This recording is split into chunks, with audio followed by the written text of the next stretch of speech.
तो कैसे हो मेरे भारत की जनता। तो देखो यार, हमारी करिश्मा को हो चुके हैं पूरे 1 साल, जिसमें कि इंश्योरेंस की वीडियो कल परसों मैंने डाली है और अब है ये वाली वीडियो पूरा 1 साल का एक्सपीरियंस के क्या क्या मेरे साथ हो चुका है इस बाइक को लेने के बाद में। दिवाली आ रही है, इनकेस अगर आप लोग प्लान कर रहे हो ना, तो भाई ये वीडियो आपको एंड तक देखनी पड़ेगी। क्यों? क्योंकि एक तरीके से देखा जाए ये R15 किलर भी है। देखो, एक तरीके से ये भी कह सकते हैं कि भाई ये इंडियन ब्रांड है, तो थोड़ी बहुत दिक्कतें तो रहती हैं। बाकी मैं बताता हूँ एक्सपीरियंस के मुझे 1 साल में इस बाइक में क्या क्या दिक्कतें आई, कैसे क्या करना पड़ गया, क्या मेरे को ऐसा लगा कि भाई ये होना चाहिए था, ये नहीं होना चाहिए था। तो चलो मैं बताता हूँ स्टार्टिंग से। तो मुझे ये बाइक पड़ी थी 2,07,000 की करीब बाइक पड़ी थी। मैंने EMI करा रखी है। EMI पे मेरे को ये बाइक पड़ी है 2.5 लाख समथिंग की पड़ी है, 240 समथिंग की मेरे को ये बाइक पड़ गई। अब उसके बाद में अब मैंने इसके अंदर भाई लेने के बाद दिक्कतों का क्या क्या सामना करना पड़ा।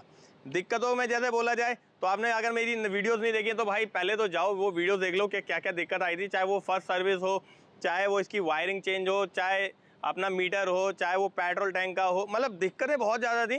पर वो कहीं ना कहीं आना भी बनता था, क्योंकि देखो हीरो ने कभी ऐसा काम किया ही नहीं है। ठीक है, अगर आप चेक करोगे तो हीरो ने अब आके इतने सारे सेंसर अपनी बाइकों में देना चालू कर दिया। अब मान लो अगर मैं इसकी बात करूं कि भाई अपने इसमें मेरे को दिक्कतें क्या कोई थी, तो सबसे पहली दिक्कत आई थी मेरे को RPM को लेके। तो RPM क्या था, जब भी मैं बाइक चालू कर रहा हूँ तो चालू करते ही भाई RPM जा रहा है 3,000, 3,500, 4,000 तक, और वो डाउन ही नहीं होता था। तो मुझे लगता था चलो नई नई बाइक है, क्या पता उसमें दिक्कतें रहे, उसको फिर मैंने अवॉइड किया कि चलो कोई नहीं। फिर उसके बाद में फिर मेरे को गाड़ी गर्म होने का, जैसे बाइक गर्म हो गई, ठीक है, या मेरा पेट्रोल टैंक में मेरी आधे टैंक से ज़्यादा ही पेट्रोल होता था पर वो दिखाता था 0। तो मुझे कुछ ना कुछ डाउट लगा था कि बाइक में दिक्कतें आई हैं। और उसी के बाद में फिर मैंने जब चेक कराया तो जो हमारा अपने पेट्रोल टैंक का सेंसर होता है, अगर इनकेस अगर आपकी बाइक में भी दिक्कत आ रही है तो वो भी चेंज हो सकती है। ऐसी बात नहीं है कि नहीं वो चेंज नहीं हो सकती। तो पेट्रोल टैंक का वो सेंसर चेंज हुआ हमारा। दैन उसके बाद में भाई जो RPM हमारा बढ़ा रहता था, वो RPM क्या बढ़ता था, हमारा ECU होता है इस साइड में, इस सीट के नीचे ECU है। यार गला बहुत ज़्यादा दर्द करता है। तो इसके नीचे ECU है, ECU हमारा हुआ था ख़राब। अब ECU चेंज हुआ, टैंक का जो सेंसर होता है पेट्रोल का वो भी चेंज हुआ। उसके बाद में भाई साहब क्या क्या करवा सकते हो आप बताओ। मैंने इस पूरी बाइक की वायर ही चेंज करवा दी थी। मतलब मुझे कभी फ्यूचर में कोई दिक्कत आए तो इससे बढ़िया मैंने पूरी वायर ही इसकी चेंज करा दी थी। और ये सारा काम ना मेरा फ्री ऑफ कॉस्ट हुआ था, कंपनी ने 1 रुपया भी नहीं लिया है। इस बात की तो मैं भाई दाद देता हूँ। और कोई कंपनी हो तो क्या पता कर दे भाई, कोई तो नखरे भी ज़्यादा होते हैं। मेरे को बस एक प्रॉब्लम क्या फेस करनी पड़ी कि भाई इसका मैकेनिक पूरे पैन इंडिया आपको कहीं नहीं मिलता साला। हाँ, वहाँ मिल सकता है जहाँ ये बाइक बनी है, पर जो शोरूम्स के एक आउटलेट्स हैं कई, जो जैसे हमारे नियरेस्ट होते हैं या हमारे दिल्ली में है, दिल्ली NCR में है, बहुत कम जगह उनको ट्रेन किया गया है। ट्रेन करने के बाद भी वो ठीक से ट्रेन नहीं हुए।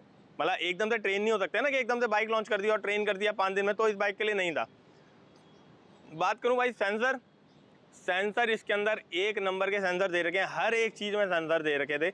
मुझे लगा था कि चलो यार इतनी अच्छी बाइक आई है। जब मैंने फर्स्ट देखी थी ना बाइक, तो मैंने इसके साथ साथ एक R15 भी बुक कर रखी थी, R15M में।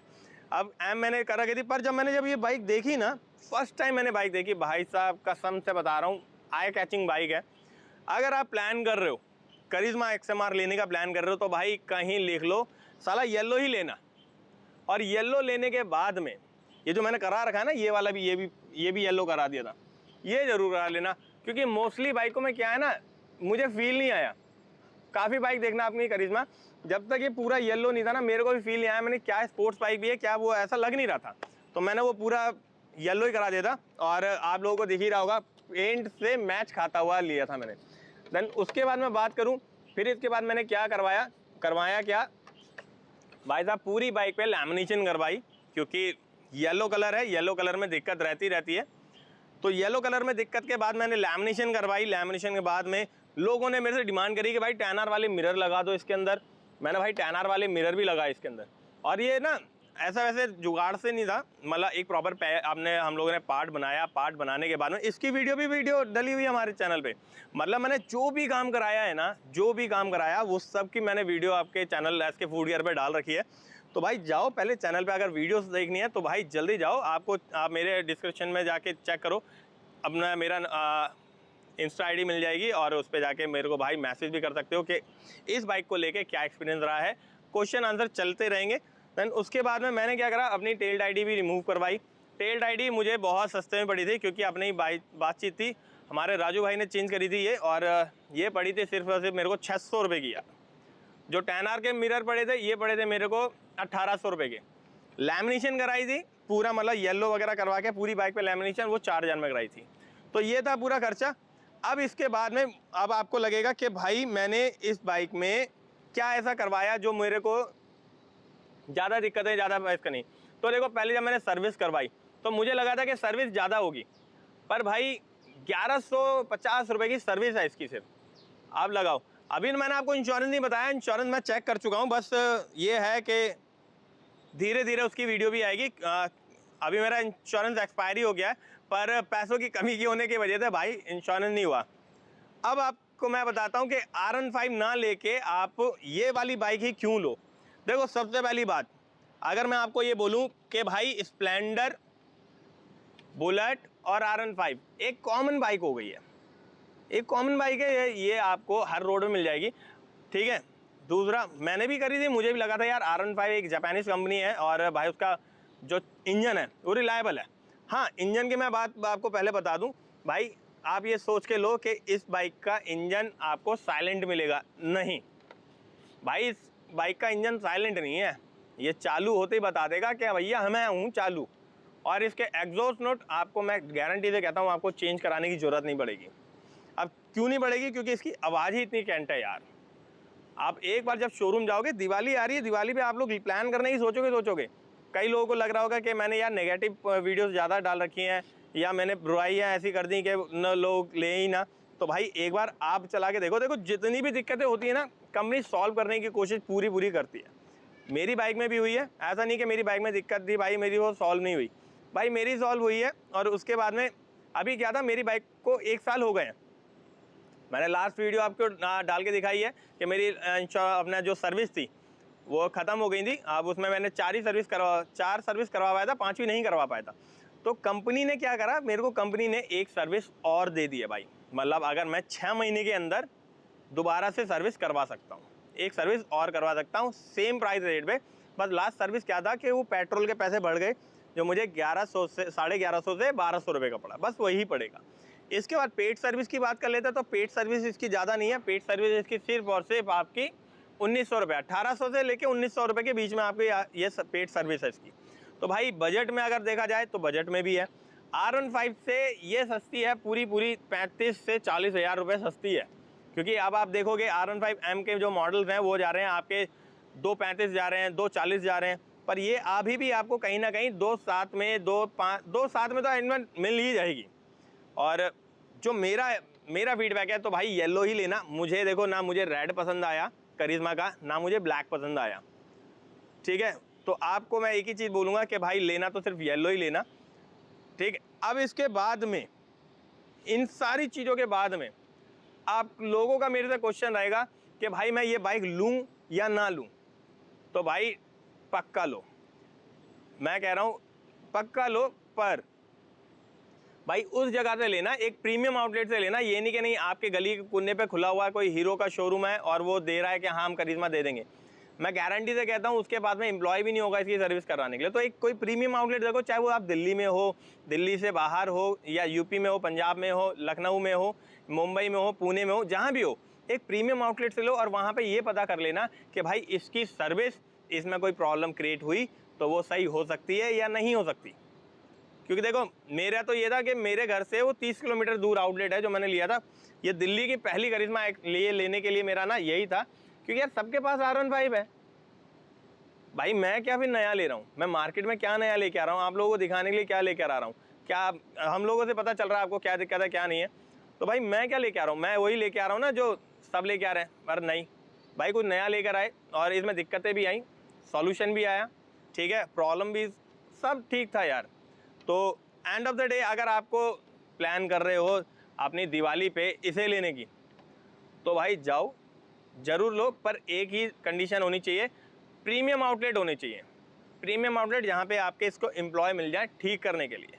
बाकी इस बाइक से रिलेटेड जितने भी क्वेश्चन हैं आपके, जितने भी क्वेश्चन हैं आप मेरे को मेरे इंस्टाग्राम SK फूड गियर पे जाके मैसेज कर सकते हो और पूछ भी सकते हो कि क्या क्या करवाना है, और इस बाइक को चला के भी देखना है तो भाई मेरे को मैसेज कर देना। दिल्ली में रहते हो तो मैं दिल्ली से बाहर नहीं जा पाता, दिल्ली में रहते हो तो आप मेरे को मैसेज कर देना।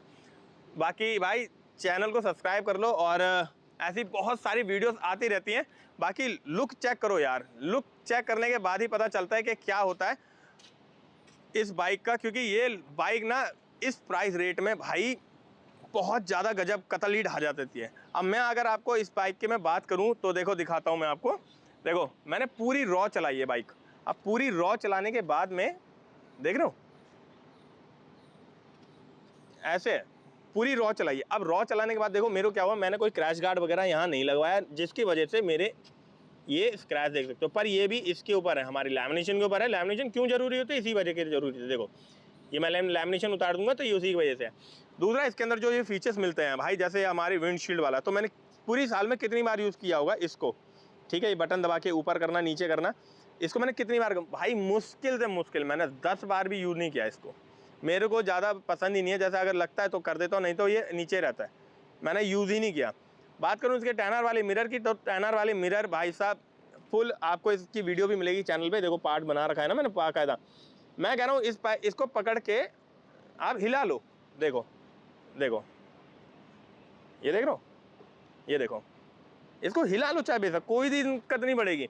बाकी जो मेरे में ओपन वायर की कमी थी, देखो ओपन वायर की भी ख़त्म, मतलब थोड़ा बहुत रह गई थी ओपन वायर की, अंदर देख सकते हो। बस वो हल्का सा आपको लगेगा कि ओपन वायर में है, तो भाई उसका थोड़ा सा अवॉइड करना पड़ेगा।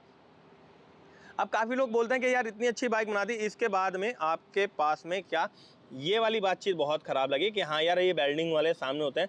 तो देखो भाई इतना फ़र्क नहीं पड़ता, क्योंकि आपके पैर जब यहाँ रखते हो तो ये पैर आपके यहाँ आ जाते हैं, तो इतना कोई शो नहीं होता कि नहीं भाई इसमें वेल्डिंग कर रखी है, ठीक है। इसके बाद आ जाता हूँ मैं पीछे। तो पीछे भाई टेल टाइडी हम लोगों ने चेंज करी थी। टेल टाइडी चेंज कर जाने के बाद में आप लोग इसका लुक पीछे से देख सकते हो। भाई इसके पीछे के जो लुक है ना भाई एक नंबर है। अगर आप देखो, मैं थोड़ा और दूर से जाके दिखाऊँ आपको, देख रहे हो टायर की विजिबिलिटी कितनी कैंट है, कैंट समझते हो। बस हाँ मेरा जो हल्का सा नुकसान हुआ था वो पता नहीं किसी पार्किंग में जब मैंने खड़ा कर रखा था ना, तो ये यहाँ से कट पड़ गया था। ये देखो पता नहीं किसने मारा था, मुझे भी समझ नहीं आया मैंने क्या हुआ कैसे हुआ ये। तो मैंने चलो कोई नहीं, मैंने उसके बाद भी इसे कुछ नहीं कराया, क्योंकि अब इसके बाद मैं अभी 1-2 महीने में इसकी पूरी लैमिनेशन उतरवा के एक दोबारा से नई लैमिनेशन करवाऊंगा। और उसके बाद भाई इसमें कुछ चीज़ें हो जाएंगी, जैसे क्रैश गार्ड एक डलवा दूंगा। क्रैश गार्ड डलेगा तो इसमें पता चल जाएगा यार कि चलो अब इसमें टूट फूट नहीं होगी। और उसके बाद भाई साहब अब मैं बात करता हूँ इसमें मेरा नुकसान क्या क्या हुआ है। मतलब मान लो मैंने अगर इस बाइक को ख़रीदा और ख़रीदने के बाद में मेरी गिरी भी है, गिरने के बाद में नुकसान क्या हुआ है। तो देखो एक नुकसान की बात भी बताता हूँ।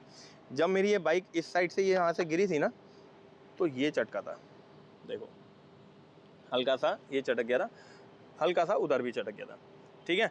तो मैं आपको रेफ़र करूँगा जब आप बाइक लो तो उसके अंदर आप लैमिनेशन के साथ साथ एक crash guard hand to hand आप ज़रूर लगवाओ।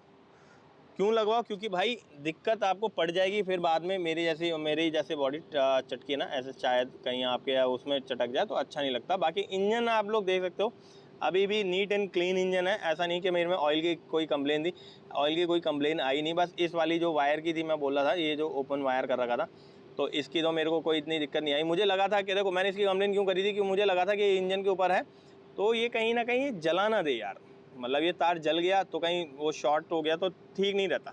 बाकी इसका कुछ हाल यहाँ से हुआ था ख़राब। ये पूरा 1 साल में हुआ है, जो भी हुआ है पूरा 1 साल में हुआ है।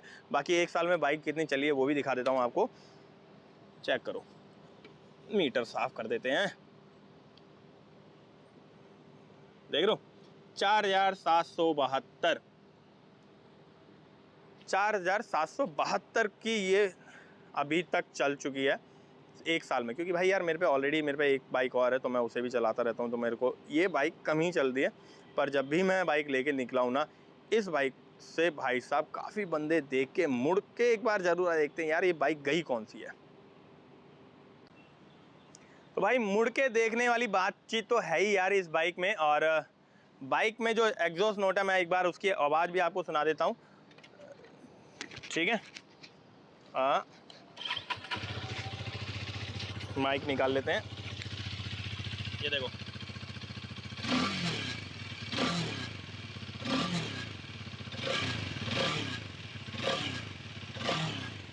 मतलब ये वाली बातचीत है हमारी करिश्मा XM-R में, जिसमें इंजन, मैं पहले बोल रहा था ना आपको, अभी बोला तो बताया था मैंने आपको कि ये बाइक साइलेंट बाइक नहीं है। देखो आवाज़ आ ही रही होगी आपको। तो ये वो वाले इंजन नहीं है कि आपका चालू भी हुआ और पता भी ना चले, समझ रहे हो।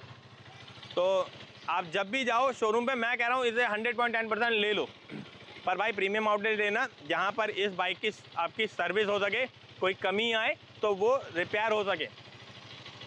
बाकी हीरो वालों को टैग करके इस वीडियो को करते हैं समाप्त, और मिलते हैं दूसरी वीडियो में।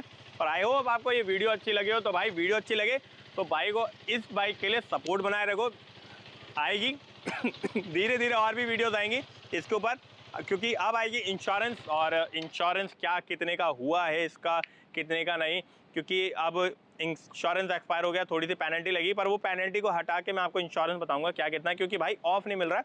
मैं आज भी ड्यूटी पे ही इसको शूट कर रहा हूँ, मॉर्निंग जल्दी निकल गए ताकि शूट कर लें, शूट करने के बाद में फिर मेरे को वापस अपने ऑफिस जाना है। तो भाई जितना भी टाइम मिलता है आप लोगों के लिए ऐसी चीज़ें लेकर आता रहता हूँ मैं। तो भाई और भी कुछ चीज़ें चाहिए हो अपकमिंग बाइक के लिए, तो दूसरा चैनल बाइक वेदर है, आप जाओ उसको भी देखो, और चैनल को सब्सक्राइब करना, धीरे धीरे उस पर भी काम होना चालू हो जाएगा। बाकी इस बाइक से क्वेश्चन जितने भी हैं आपके, आप जाके भाई मुझे सीधे आप मैसेज कर सकते हो, या कोई भी ऐसी कंप्लेन आती है तो आप बातचीत बना सकते हो।